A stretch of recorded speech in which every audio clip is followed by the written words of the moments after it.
Okay, magandang araw sa atin lahat mga kababayan, saan man panig kayo ng daigdig naroon. Dito na naman tayo sa another episode ng ating vlogs, Badong Aratilis po. Pag-uusapan natin ngayon, ito po, no, mas excited pa po si Tito Soto sa impeachment ni BP Sara na nagsabi po siya agad na pag dumating ah, sa Senado yung impeachment laban kay BP Sara ay kagyat. Forthwith, wala nang paligoy-ligoy. Ang sabi po ni Senator Soto, talagang aaksyonan nila. Ang problema, Senator Soto, mas excited ka pa no, sa mga congressman. Wala pa nga po naghahain. Nauuna ka na. Sobrang-sobra naman pagsisipsip yan. No? Opo, tutang-tuta ka na. Mas tuta ka pa sa mga congressman ngayon eh. So far, ang mga nagdideklara lang ngayon, yung, yung mga Makabayan Black, no? Ang Makabayan Black lang po yung porsigido na ma-impeach si BP Sara. Tahimik po yung kampo, yung mga, tsaka yung mga dilawan o mga kakamping. Pero ito po si Abante mismo, no? Isa po sa kumbaga, pinakamalupit na kritiko ng mga Duterte. Sabi niya wala raw pong excitement. Ah, yung impeachment ni BP Sara. Aminado po si Abante na walang excitement sa House of Representatives yung impeachment ni BP Sara. Kaya Tito Sen, tutasin, cool ka lang sa pagsisipsip. Medyo awat-awat ng konti at nakakahiya. Pinangungunahan mo pa. Baka nga hindi pa matuloy yan sa House of Representatives. Ikaw na gigil ka ng aksyonan yung impeachment ni BP Sara. Cool ka lang tutasin at hindi ka na namin makakalimutan. Yung political career mo ay naghihingalo na. Huwag mo na sanang idama yung pamangkin mo. Maganda pa naman yung future sana. Mukhang idadamay mo pa sa mga kalokohan mo na yan. Pag nabuisit yung mga Duterte supporters, yari ka. Yan po mga pag-uusapan natin, pero bago yan, kung bago ka pa lang dito sa ating channel, mag-subscribe ka na. Dahil ito lang ang tanging channel na may kinikilingan, may pinapanigan, una sa balita, huli sa impormasyon, kaya ano pang hinihintay nyo? Pindot na. Okay, pag-usapan natin, no? Actually, marami tayong pag-usapan, pero yan po yung pinaka-main. Eto po, nang uunggoy na naman itong sila Kiko Pangilinan. Napupunan niyo po ba? Binitawan na po ng mga dilawan kakamping na mga politiko diyan po sa House of Representatives at dito po sa Senado yung laban po nila sa korupsyon, no? Bakit kaya? Bakit kaya ayaw na nilang lumaban sa korupsyon? Kasi po, siyempre, Our Lady of Insertion yung isa sa mga kasama nila, no? Pag imposible naman na hindi madamay ang Our Lady of Insertion na kanila pa namang pinag-iisipan na maging pambato, no? At saka siyempre, dahil kaalyado na sila ng presidente, iba na po yung kanilang tinatakbo, no? O yan, mga nagpo-focus po sila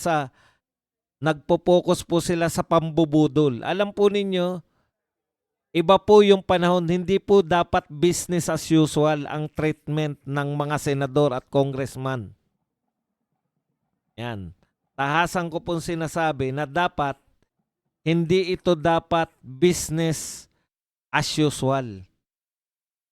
Dahil kung titignan po natin, pinaka-worst sa lahat ng corruption. Kung ako po ang pinuno ng Senado, tutasin, makinig ka. Kung ako ang pinuno ng Senado at kung ako ang Speaker of the House, dahil extraordinary, pinaka-worst na corruption ang dinadanas ng Pilipinas ngayon, ang tututukan ko kung paano malulutas, paano makakatulong. Kunwari, Senate President ako, paano makakatulong ang Senado para malutas ang pinakamalaking nakawan. Hindi na natin kinakailangan. Alam nyo, focus lang kayo. Yan po ang gusto ng mga tao ngayon. Lumaban kayo lahat sa korupsyon. Hindi yung kung ano-anong mga pang-eepal ang ginagawa ninyo. Diversion. Wala namang katuturan. Halimbawa, dyan, abala sila Perse Cerdanya na magsulong ng batas na laban sa yung sasalain yung mga party list. Akalain yun? Ha? Kayo nga, party list kayo. Yung nagsusulong ng mga batas laban sa party list, mga party list, si Dilima, party list siya ng liberal, si Sendanya, Akbayan. Kaya, ipokrito kayo. Susulong kayo ng batas sa party list. Tapos, yung nagsusulong naman ng batas laban sa dinastiya, sangkatutak po, si Speaker D, at saka si Sandro Marcos. Anti-dynasty law ang gusto nyong isulong. Tignan nyo nga. Mga kamag-anak ni Sandro, yung isa dating speaker. Ilan ang yung tiyahin ay yung pinsan ng tatay, dating speaker. Yung asawa ng pinsan ng tatay, congressman. Anak ng asawa ng pinsan ng tatay, congressman din. Hindi ko pa alam kung ilan pa. Meron pa siyang pinsan pa rin ng tatay niya. Mga mayor. Diyan po sa lugar nila diyan sa Visayas. Sa Ilocos po. Eto si Sandro nagsusulong na anti-political dynasty bill. Tiyahin niya, senador. Tatay niya, presidente. Pinsan niya, gobernador. Pinsan ng tatay niya, gobernador, mayor. Yan ba mga, hindi mo sasabihing ipokrito yung mga di po ba? Napaka-ipopokrito ninyo. At bakit ngayon nyo po sinusulong yan? Ito po ang kanilang katwiran nito ni Kiko Pangilinan. No? Kung walang political dynasties, walang mahirap. Hindi na korupsyon, ha? Hindi na dahilan korupsyon. Bakit po?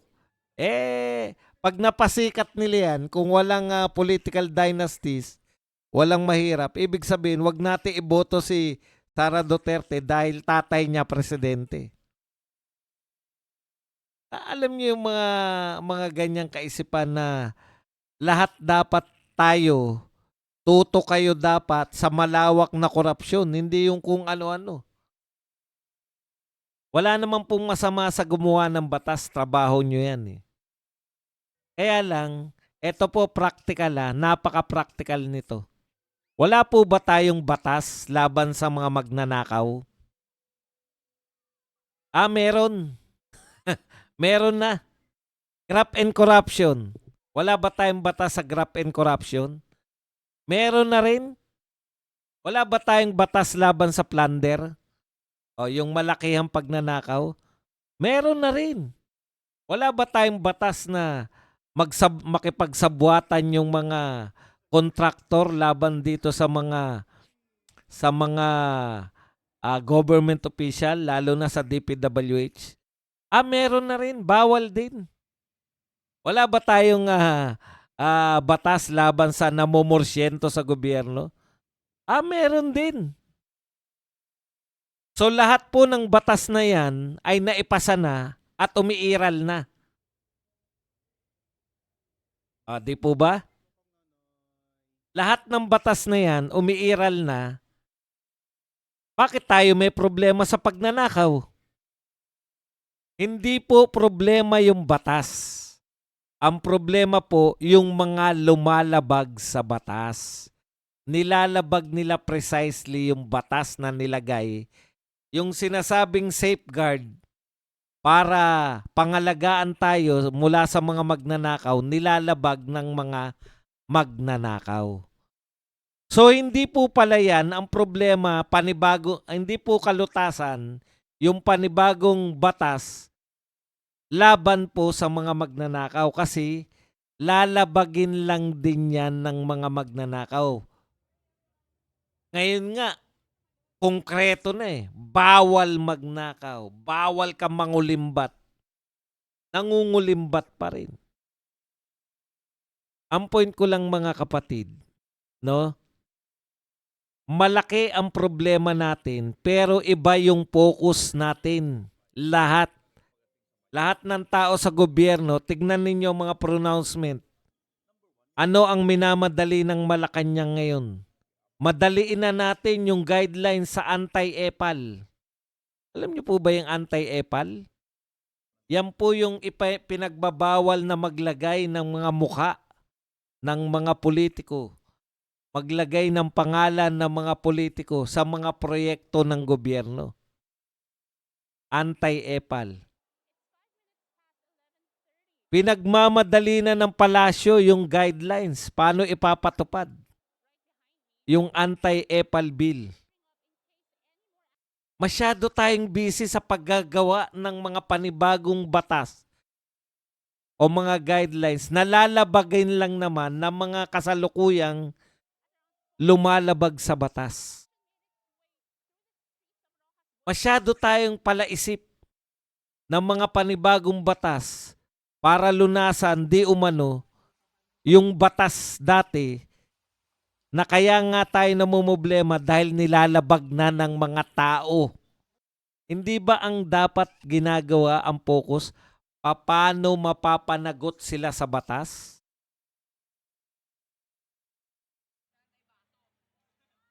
Pasimplihin lang po natin ang lahat. Marami ng batas. Kung ako yan, ang pagnanakaw, all of government approach, dapat ang Senado, focus po lahat paano i-combat yung all-out na pagnanakaw ng mga nasa gobyerno. Paano naman natin lulutasin to? Mag-all-out din tayo bilang mga senador. Paano natin to gagawin? Hindi na yung panibago na namang tapos dadaan na naman sa matagal. Halimbawa, pinakamagandang halimbawa po niyan, yung ICI. Na-realize nila na palpak yung ICI. Ano ang solusyon nila? Bigyan ng pangil yung ICI. Gumawa ng batas para bigyan ng pangil yung ICI. Samantalang, ang pinakamagandang gawin dapat, tanggalin yung ICI para magtrabaho, hindi makapagtago yung mga dapat nagbabantay sa mga magnanakaw. Ang nangyayari kasi ngayon, dahil may ICI, tumigil yung lahat ng investigasyon. Nung tumigil yung mga investigasyon, wala na tayong nalalaman, hindi na napapalo up. Ang purpose po nila ng ICI pala, para patigilin yung investigasyon sa Senado, para patigilin yung investigasyon sa Kongreso o sa House of Representatives. Nang sa ganun, baka makalimot yung mga Pilipino na mayroong malawakang pagnanakaw. Hindi po dapat ganun. Okay. Mas excited pa. Halimbawa, katulad nito ni Kiko Pangilinan. Kaya kayo, tinigil nyo na rin yung kampanya man lang eh. Maski yung kampanya, ayaw nyo nang magkampanya ngayon. Aba, nawala na yung kay Kiko Pangilinan bigla. Nabura na yata. Binabasa-basa ko pa lang eh. Bigla naglaho na. Eto. Hindi ba nakakatawa to? Kiko Pangilinan? na sa sobrang kung walang political dynasties, walang mahirap. So, ngayon, magtatrabaho kayo para sa political dynasties matanggal. Kalokohan na po yan lahat eh. Ngayon po, immediate na dapat lutasin yung problema. Magsama-sama kayo, imbestigahan nyo lahat na magnanakaw, araw-arawin nyo. Hindi yung minsan isang buwan lang kayo mag-iimbestiga. Tapos sasabihin nyo, walang ebidensya. Tignan nyo ha, alam na ng lahat ng tao kung sino yung mga magnanakaw.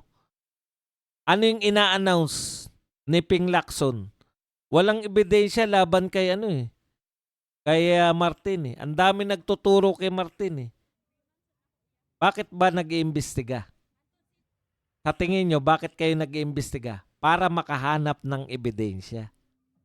Kung yung pag-iimbestiga nyo, sinimulan nyo na walang ebidensya laban kay Martin, wala talaga kayong makikita. Anong makikita nyo kung sinimulan nyo yung investigasyon nyo na walang makikita? O wala kayong nakikitang ebidensya laban kay Martin. Wala talaga kayo dahil yan na yung alangan namang gawin nyo sinungaling yung sarili nyo. Kaya lahat ng yan, ang investigasyon ni Lacson papunta sa paglilinis ng pangalan ni Martin Romualdez. Bakit? In-announce niya na eh. Walang ebidensya laban kay Martin. So sino mapapahiya pag bigla silang makakita sa investigasyon nila? Si Lacson ang mapapahiya. Dahil in-announce niya na walang ebidensya tapos biglang may ebidensya. Kaya ang mga iimbitahin nila, yung mga tsak sila na hindi ituturo si Martin. Nakuha nyo? Hindi sila open eh. Clinose kagad nila eh. O i-open natin yung investigasyon pero ina-announce ko walang ebidensya laban kay Martin. Sino yung nag-iimbita ng mga testigo o yung mga magte-testify sa Blue Ribbon? Sino mag-iimbestiga? Mag-iimbita? Si Lacson. So kung diniklara niya na walang ebidensya laban kay Martin, hindi siya maghanap ng mga tao na magsasabi na si Martin ay mayroong kinalaman dyan. Pero kung open kayo, inopen ninyo, gusto nyo talaga malaman yung tunay na mastermind, wala muna kayong ililigtas. Nililigtas nyo kaagad si Martin. Mag-o-open pa lang kayo ng investigasyon. Diyan po busy yung mga kakamping at mga dilawan, no?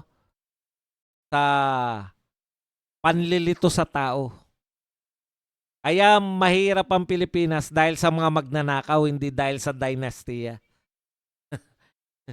Ibig nyo sabihin, pag wala kang kamag-anak, pwede ka magnakaw? Malaking kalokohan yan. Walang tayo ng tubig.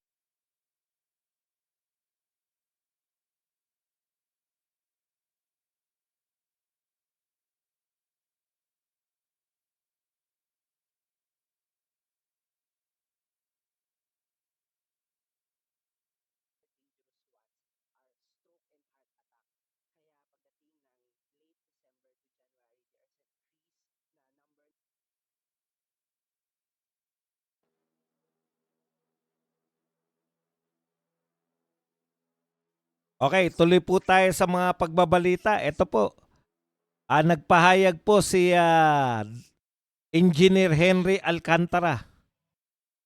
Firmly denied reports claiming that he had withdrawn his earlier testimony.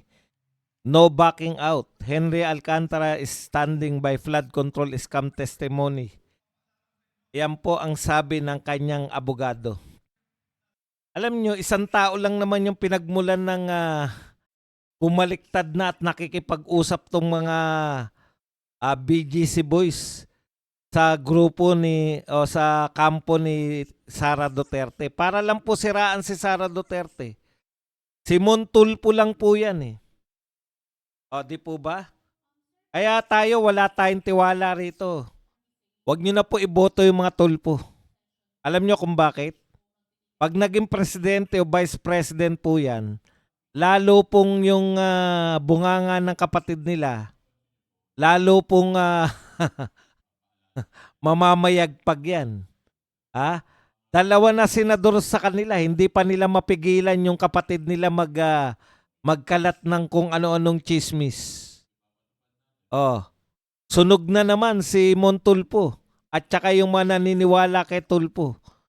Yung mga Tilawan, kakamping, mga loyalista na tiwalang-tiwala kay Tulpo. Ilang beses na ba nasunog yan? Bilib na bilib kasi kay Tulpo eh. O, yung mga kapatid na senador, wala lang. Hindi nila kaya, kuya nila yan eh. Paano pa pag naging mas mataas pa sa senador yung mga Tulpo na yan? Lalo na nating maririnig kabi-kabila yung mga bibig niyan. Okay. Ito po, yan yung sinasabi natin, no? President Marcos has called for faster release of anti-EPAL guidelines to ensure the government-funded projects are not used for any personal or political branding, etc., etc. Alam nyo, Mr. President, wala kaming pakialam dyan sa anti-EPAL. Kung kayo, sino man, kung may matino po na proyekto, yung isang congressman, hindi po ghost project, okay lang kami kahit lahat ng poste ng lahat ng poste o lahat ng bakal na pwedeng ilagay niya yung mukha niya, okay lang. Hindi po yan usapin yung anti-EPAL eh. Pa-EPAL na naman kayo dyan sa Malacanang. Tama naman na nakakabwisit yan, no? Pero mas nakakabwisit po yung wala pa rin kaming nakitang nakukulong mula po dun sa mga magnanakaw. Unahin nyo muna. Alam nyo, ang inuuna nila yung mga bagay na walang katotoran. May muka o walang muka ang politiko, basta nakukulong sila, nakukulong yung mga magnanakaw, okay lang sa amin. Hindi po kami interesado dyan sa may mukha ba o walang mukha yung mga politiko. Okay nga sa amin na ilagay nyo sila project ng ganung politiko doon sa ghost project para makita naman namin yung politiko na yun, project niya yun, yung ghost project. Wala po kami problema dyan. Kung ano-ano mga pinagkakaabalahan nyo. Ang gusto namin, may makulong sa mga big fish. Nagkakalimutan na tayo eh. Yung pangako nyong makukulong, anti-EPAL lang pala. Alam niyo po ba? Hindi na po bago yan. Ginawa na po ng matagal yan sa Davao City. Matagal na pong ginawa yan. Matagal pong hindi nagpapakita ng mga muka sila Tatay Digong. Si BP Sara nung mayor pa siya at yung mga mayor ngayon ng Davao City. Matagal na po nilang hindi ginagawa yan kaya wag nyo na pong ipagmalaki yan. Ang kailangan namin, magpakulong kayo, hindi po yung mawala yung mukha ng mga politiko. Okay nga sa amin na ilagay yung mukha nila eh. Lalo na sa mga ghost project. Para mataplaugan. Okay.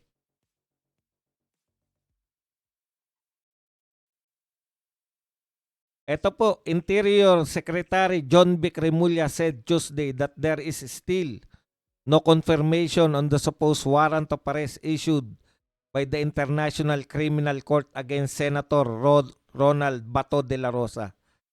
Alam nyo, ito lang po, simple lang po ang sasabihin ko rito, no? Bakit po ba atat na atat kayo sa warrant of arrest ng mga ICC? Hindi po tayo miyembro ng ICC, wala po silang jurisdiction sa atin. Bakit po parang pag lumabas, very willing kayo na labagin ang karapatan ng mga Pilipino para isulong na naman sa ICC? Kaya yung mga nagsasabi na duwag si Bato, hindi po eh. May mali po tayong pang-intindi sa pagpoprotekta sa ating may mali po tayong pagpoprotekta sa ating mga mamamayang Pilipino. Buong mundo po pinoprotektahan nila yung kanilang mga kababayan. Tayo lang po yung tanging bansa. Tignan nyo si Maduro, kinakailangan pang lusubin. Lumusob na US. US na yan. Hindi na po simpleng bansa yan. Pinakamakapangyarihang bansa. Kinakailangan pa nila lusubin, dukutin, puwersahin para makuha si Maduro. Sa atin, kusa natin pinamimigay sa ibang bansa. Antindi. Bakit po? No? John Vic, bakit? Mr. Donald Trump.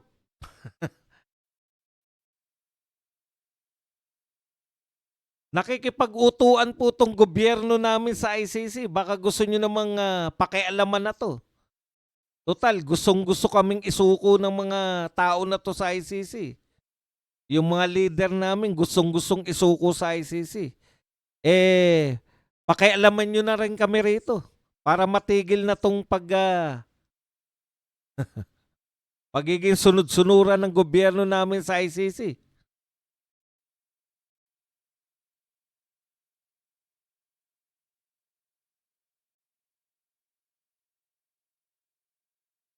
No? Senate President Vicente Soto vows to act forthwith on any impeachment complaint against Vice President Sara Duterte should the House of Representatives approve and transmit it to Senate. Ano raw po agad, no? Aaksyonan agad. Masyado kang sip-sip, Tito Sen. Masyado kang sip-sip sa presidente ng Pilipinas. Hindi mo ba alam na separate? Ikaw ay mayroon kang separation of powers. 3 equal branches of government. Hindi ka po under ng presidente. Separate ka. Ewan ko ba kung bakit masyadong sip-sip tong Tito Soto na to. Ito po. Mayroon pong revelasyon to si John Vic Remulla na dapat hindi po natin pinalalampas, no? Ito po ang sabi ni John Vic Remulla, bumabaha ng pera. John Vic Boying Remulla allegedly offered 1 billion to stop flood control scam probe. Sabi po ni John Vic Remulla dito po sa artikulo na to ng Politico, no? Sabi niya, DILG Secretary and his brother Ombudsman Jesus Crispin Remulla were allegedly offered a staggering 1 billion para pigilan po yung investigasyon dito po sa flood control scam, no? Okay. Nireveal po ni John Vic ang mga sumusunod. Meron lumapit sa akin through an intermediary. Nag-offer sa aming magkapatid ng 1 billion para matapos ang kaso nila. Ano po ang ginawa ni DILG? Sabi namin, hindi pwede, no deal. Yun lang, no deal lang. Alam mo, DILG, masakit po sa amin na marinig na kayo po ay sinusuhulan. Diba? Masakit po sa amin na marinig na may nanunuhol sa inyo na 1 billion. Pero mas masakit po sa amin marinig o mas masakit po sa aming masaksihan na wala kayong ginawa dun sa nanunuhol. DILG po kayo eh. Nakikita po namin, ito magtapatan po tayo sa mga entrapment operation ng mga pangkaraniwang tao. I-entrap mo dahil karamihan sextortion, di po ba? Binidyo nila yung sila'y nagniniig. Karamihan lalaki yung nagbidyo. Tapos pag nakikipaghiwalay na yung babae, di ba? Sextortion ang tawag. Na ilalantad ko to. Yung video natin. Kinakailangan sumama ka uli sa akin. So nagiging sometime nanawa na yung babae sa kagaganon. Madalas po to ha. Hindi lang po minsan natin to narinig. Pina-entrap niya yung extortionist. Kayo po, DILG, sinusuhulan. Hindi nyo po pinahuli yung nanunuhol sa inyo. Wala lang, sabi nyo lang, no deal lang. Bakit po? Alam namin malaking tao yung nanunuhol. Pero bilang DILG, harap-harapan, sa harap ninyo, sabi nyo, inoperan kayo ng 1 billion. Pinalagpas nyo lang. Krimen po yun, di ba? Bakit po pag ang maliliit na tao, pwedeng mahuli sa extortion? Di ba? May nilalagay pa kayong pinag-uusapan natin, thousands of pesos lang. Para ma-entrap yung mga nag-extort, naglalagay pa kayo ng UB dun sa pera. Para once na hinawakan, may ebidensya na tinanggap yung suhol. Bakit po hindi nyo pinahuli yung nanunuhol sa inyo? Ganun po ba talaga? Iba po yung nagtatanong lang kasi nagtataka po ako eh. Pag malaking tao po na nag-o-offer ng 1 billion, hindi pwedeng hulihin sa extortion. Samantalang yung hindi naman natin masabing hindi dapat sila hulihin. Nanuhol sila na 100,000, 50,000. Ini-entrap pa natin yun. Tapos sabay kulong. Dalawa po ba talaga ang batas para sa Pilipinas? Batas ng mayayaman at batas ng mga hindi mayayaman? Nagtatanong lang po. Kasi nakakagulat, inoperang kayo ng 1 billion, wala kayong ginawa eh. Ako po nagugulat eh. Paanong wala kayong gagawin? Direkta, kayo inoperan. Di po ba? Okay. Ito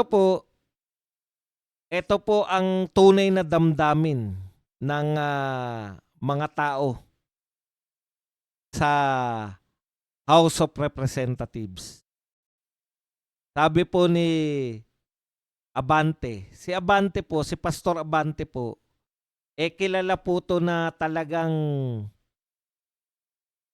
anti-Duterte, di ba? Talagang maraming galit na galit sa kanya na taong Duterte, no?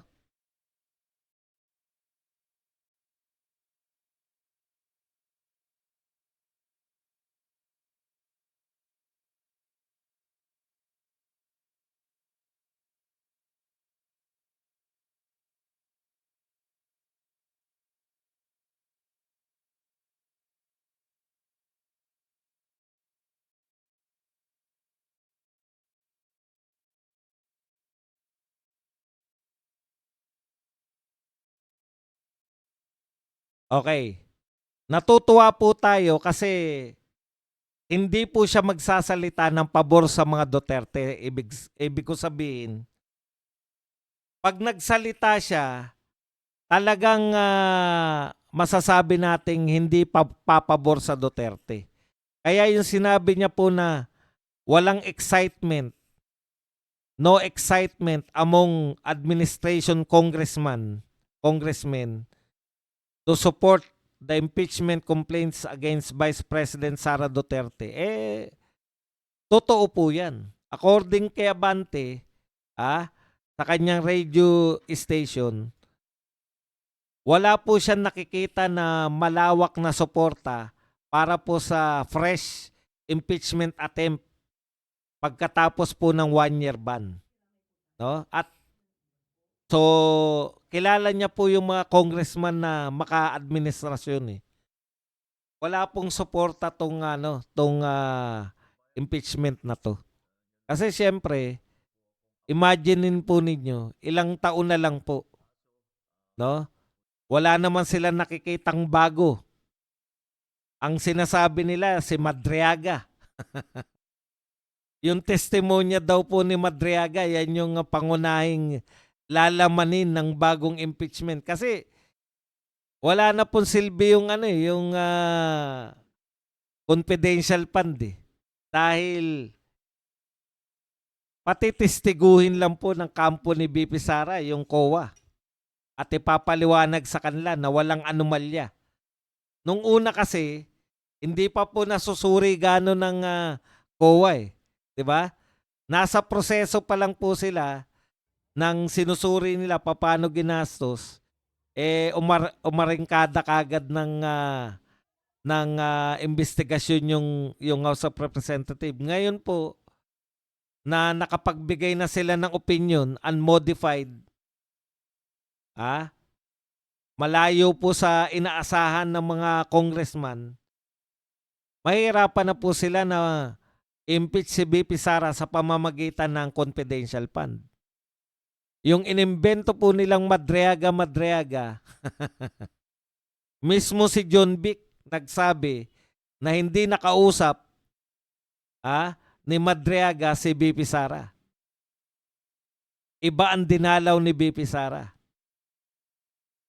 Ngayon, ang kausap ni Madriaga si Laila de Lima.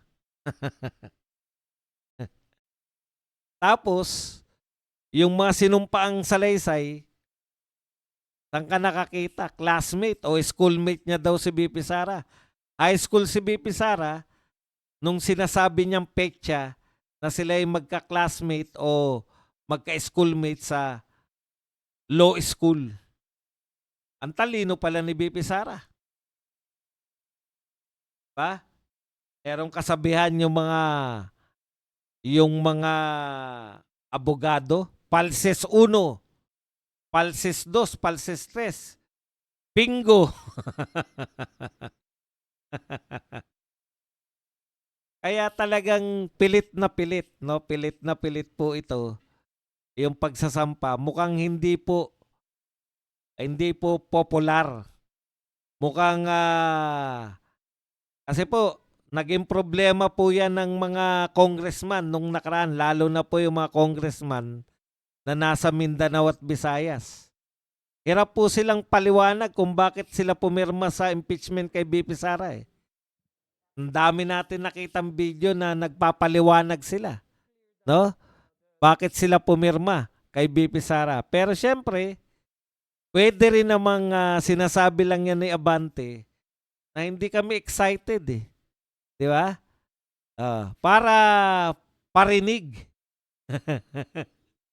Kung hindi sila excited, paano ba ma-excite yung mga taga-House of Representatives? O tandaan po ninyo, pag biglang na-excite yung mga taga-House of Representatives, alam nyo na ang nangyari. So dalawa lang yan eh. Di ba? Ngayon, totoo yun. Naniniwala tayo, hindi sila excited. Pero pwede ba silang maging excited? Depende, alam niyo. Madali lang naman ma-excite yung mga congressman natin eh, di ba? Depende. Kumbaga kay Father Flaby, na-excite siya pag malapit na siya mga muy sunrocks. Ito pong mga congressman natin, na-excite po yan. Ayon nga kay Pulong, yung impeachment naman ay pirmahan lang yan. At bawat pirma may katumbas na pera. Yan, madali lang naman magbago yung mga congressman mula sa hindi sila excited. Pero kung magiging totoo po kayo sa sarili ninyo na hindi talaga ka-excited, talagang sasaludo po kami sa inyo. Kasi hindi po yan yung hangad ng mga tao ngayon. Ang hangad po ng tao, makapagpakulong po kayo ng mga magnanakaw sa flood control project. Sabi nga ni Toby Chanko, napaka-ipokrito naman natin na magsusulong tayo ng impeachment kay BP Sara sa maliit na halaga kumpara what is million compared to trillion? 'Di ba? Trillion ang pinag-uusapang ninakaw eh. Trillion na po. Hindi na po daan-daang bilyon. Ito pinag-usapan kay BP Sara, milyon lang. Tapos yung issue sa mga congressman, daan-daang bilyon, trillion pa. May lakas pa silang loob na impeach. Samantalang sila yung pinaniniwalaan ng mga taong mga sangkot sa malawakang pagnanakaw. Yan po ang problema ng ano ngayon, yung may trust pa ba ang tao? Tulad po kay sa gobyerno natin na ang baba-baba na po ng trust rating, lalo na po sa mga congressman. Okay mga kapatid, yan lang po ang ating topic para sa araw na to. Maraming salamat sa panonood, pakikinig. Hanggang dito na lang, hanggang sa muli natin pagkikita-kita. Padong Aratilis po. Paalam, bye-bye. Thank you very much. Love you all.